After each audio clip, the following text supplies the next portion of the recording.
Hello and welcome, I am Arumba. Thank you for joining me. Let's play some more King Harold of England in Dynastic Dominance.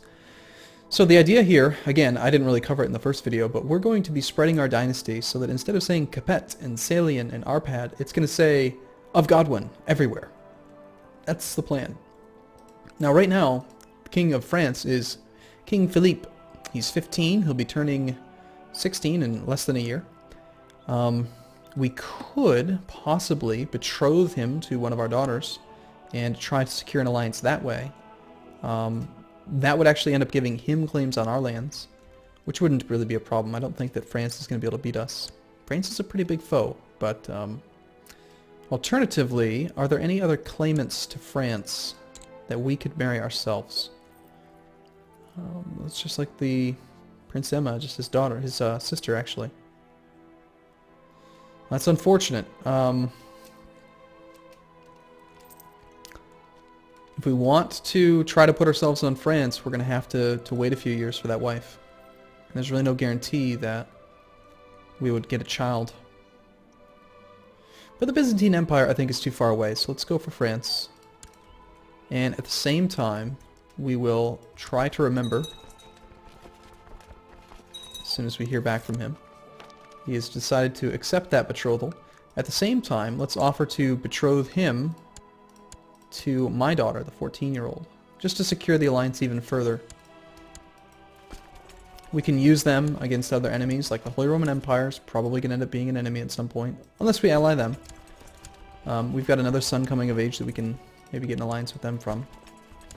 Let's try to find the most logical place to cross into York. There's a river crossing between York and Lincoln, York and Leicester, Derby, Chester, Lancaster. We've got to go all the way up to Westmoreland to avoid the river crossing penalty. So we will. The Norwegian fleet is reinforced. He's up to 15,000, so this is a little scary. We dealt with Duke William the Bastard pretty easily, but this guy... You know what we're going to do is we're just going to use the money that we got from winning that war against Duke William the Bastard already and just hire some mercenaries to give us the edge that we need. I think we're going to hire... We want just troop numbers. Lots of numbers. These guys are already been hired by Venice. I think we hire... That'd be 225 gold worth.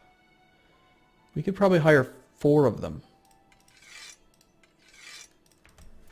putting us up to 20,000. Let's rally here. Oh, if he's going to actually keep the armies separated, that's even better for us. We can support these mercenaries for a very short period of time, just a few months. Oh, are you actually going to come and attack? That's even better. Thank you. We appreciate it. Yes, he's going to take a river crossing penalty into plains.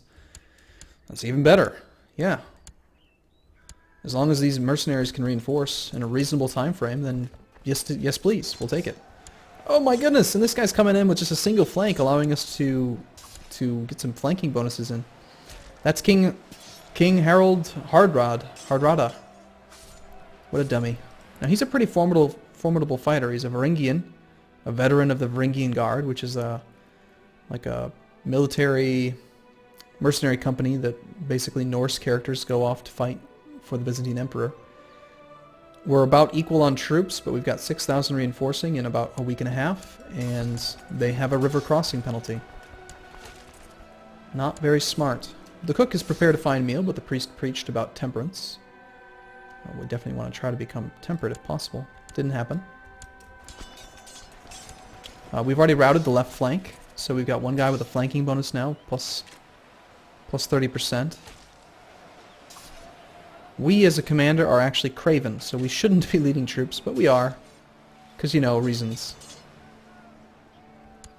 And there we go. Hey, your experience in matters of war has increased, and there are many things you will do differently in future battles.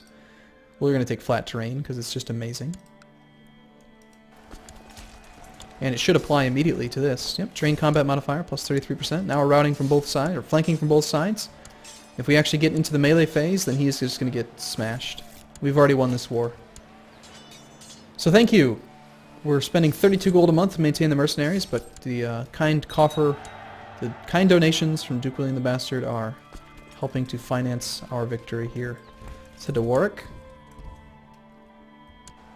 And looks like the captains have taken over for the most part, leading troops. They're far superior.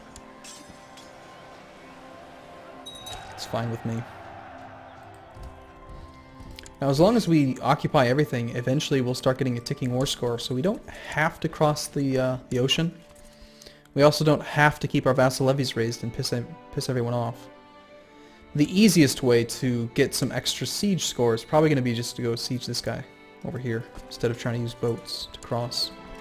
And my son became a brilliant strategist, and he picked up the flanker trait. Not bad at all. Can we betroth you to anyone in the Holy Roman Empire?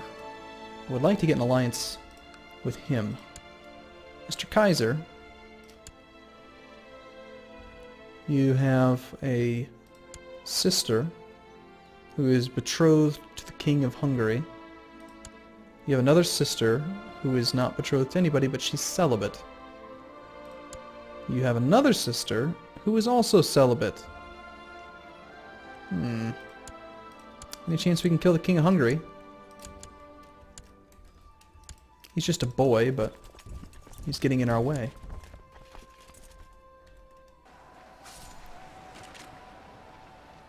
And we're almost out of money, so these mercenaries are going to have to get stood down very soon. In fact, we risk having them rebel within the next week or two. But if they do rebel, we'll actually just gain a bunch of prestige from winning a war against them, technically. So let's go ahead and let them rebel.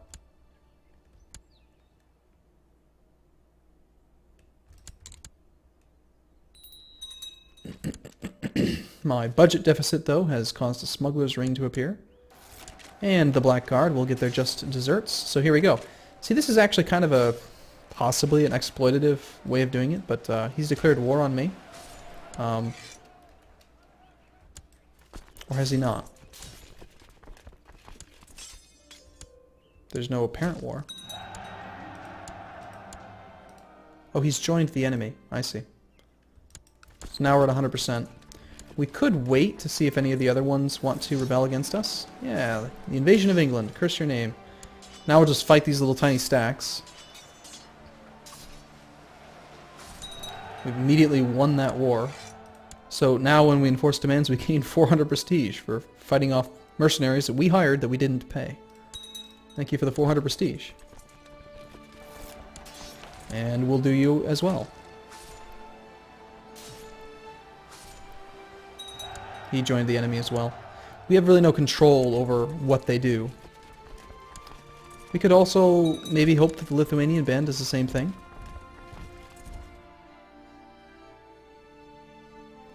Let's give them maybe another month. Some mercenary companies will rebel right away, other ones will stick around for months and never seem to care. I think that's actually good enough. Let's just end the war now. We get another 416 gold back from you.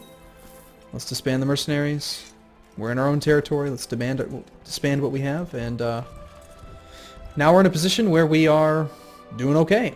Now we do have probably minus 40 opinion for being over our domain limit, so we're going to have to set about organizing things properly. Now this duchy here, the Duchy of Cornwall, is actually part of Wales. And we do own some territory that's outside of de jure England. Well, really just down here. So that's part of the game plan. We're not going to actually take any land outside of England for ourselves. And if we do, we're going to give it away. So very first thing I think we're going to do is create the Duchy of Cornwall. And we're going to land one of our sons. Trying to decide which one would make the most sense. It really doesn't make any difference, does it? Wonder, agnatic elective. We are voting for, I imagine, our son.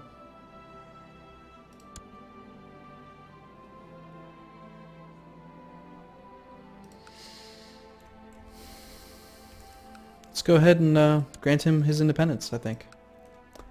So, my heir, my son, we're going to grant the title of Devon. Actually, if he's going to be my heir, we should grant it to my second-born son.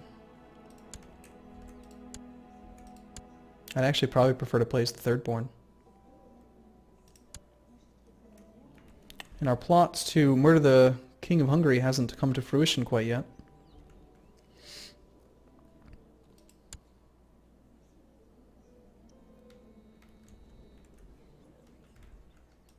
I guess we land this guy. I don't know. Let's just let him get married for now. 86 prestige for marrying into that household. That sounds fine. But we desperately need to get out from underneath this domain limit problem before we have any factions pop up. In fact, they already have. Trying to put our vassals in charge. So, okay. We can't hold off any longer. Let's just make up our minds. Who are we getting this land to? My firstborn son. And then we'll vote for somebody else. So you, sir, get the County of Devon. Now you get the Duchy of Cornwall, including lower titles. And now we're going to grant you independence because you are outside of the de jure borders of England. So go forth, my son, be free. And we'll help him hopefully become the King of Wales. That's just how we're going to do it. Okay, so that's automatically going to bring up some of our vassal opinion. Still domain limit minus 30. Our capital duchy is the Duchy of Essex, which has 2 extra holdings in it. We own 2 here. We need to get rid of 3. This is all part of Wessex. So how about we create the Duchy of Wessex? And then we're going to get rid of it to one of our sons. We'll give it to our second-born son. Actually, let's give it to our third-born. But before we do that, we need to get him married. Well, I hate to wait to do this because we're hoping that the King of Hungary dies so that we can marry into the Holy Roman Empire, but that's not really that important, really, I guess. Probably what's more important is just having powerful allies. Let's just go with the daughter of the Basilius. Okay, so one of our sons is married. He's upset with me a bit. He's brave, I'm craven. We should be going on a hunt right now. Oh, that's right, we're not at peace because we joined that holy war for Toledo. They're going to win it on their own. We don't really need to help. Okay, so now my third-born son has his betrothal, so now we'll grant him some territory.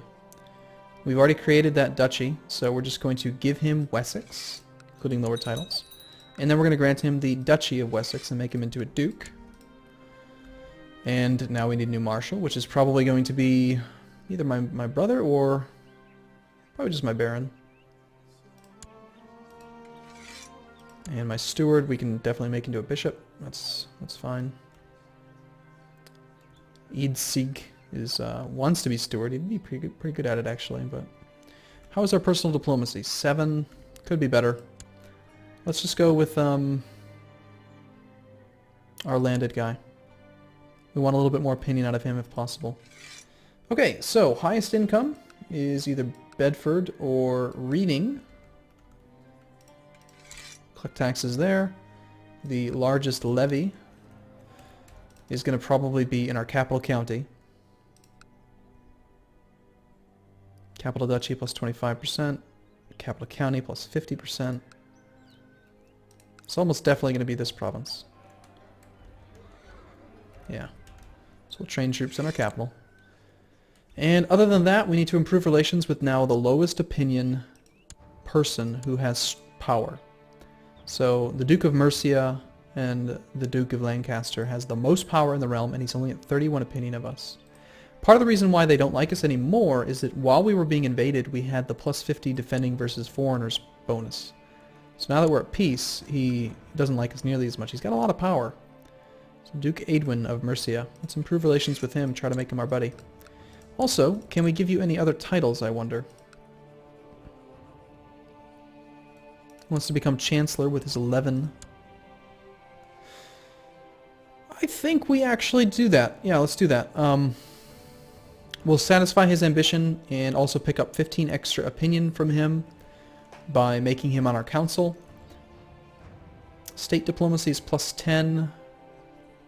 Right now we're getting how much for personal diplomacy? 9, so it's not really a big penalty. We can piss off the mayor of London. That seems fine. Let's definitely do it. And you can still improve relations with yourself until you get yourself higher. And now that his ambition's been satisfied, he's up to plus 60.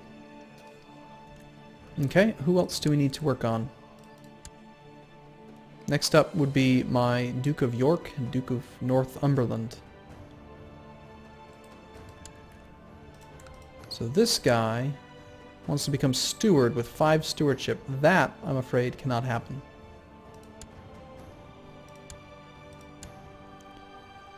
And my brother, the Duke of Kent. We've already done quite a bit to try to improve relations with him. He wants to improve his learning. Not much we can do to help him there. And finally my Duke, my brother, wants to become Marshal. Yeah, I probably should have used him, actually. Yep, we need to do that. I'm sorry, Baron, I know I just put you in charge, but we need to please my brother. We'll have him train troops in the capital instead. Mistakes were made.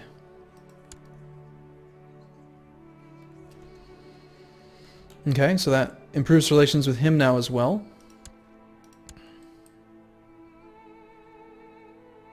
And my son loves us because I gave him a ton of territory. So our faction problems should disappear overnight now. People should leave fairly quickly. Although these two are still are actually not willing to leave their faction because they're not at 80 opinion, but they're not going to get any support. And what we could do is ideally go on some hunts and have a feast as soon as we are out of this holy war. So, okay, alright, well I'm going to take a break here. In the next video we're going to continue to try to get everyone happy with us, and then we're going to start to expand, and we actually already have a potential target here. We're allowed to do the de jure claim on Cumberland, which is part of our territory, and this would be one of my vassals who doesn't like me very much, so let's declare war on his behalf. This guy is rebelling, so if we don't act quickly, then... Now there's a big difference between doing the de jure claim on Cumberland here, because it's a de jure vassal of England, and a de jure claim here, because it's a de jure vassal of York. This one gives us plus 100 opinion for, well, it looks like 20 years with this vassal. So we want to do it for him. And it stinks, but we're going to have to raise up all of our troops and keep that ticking vassal levy raised too long penalty going.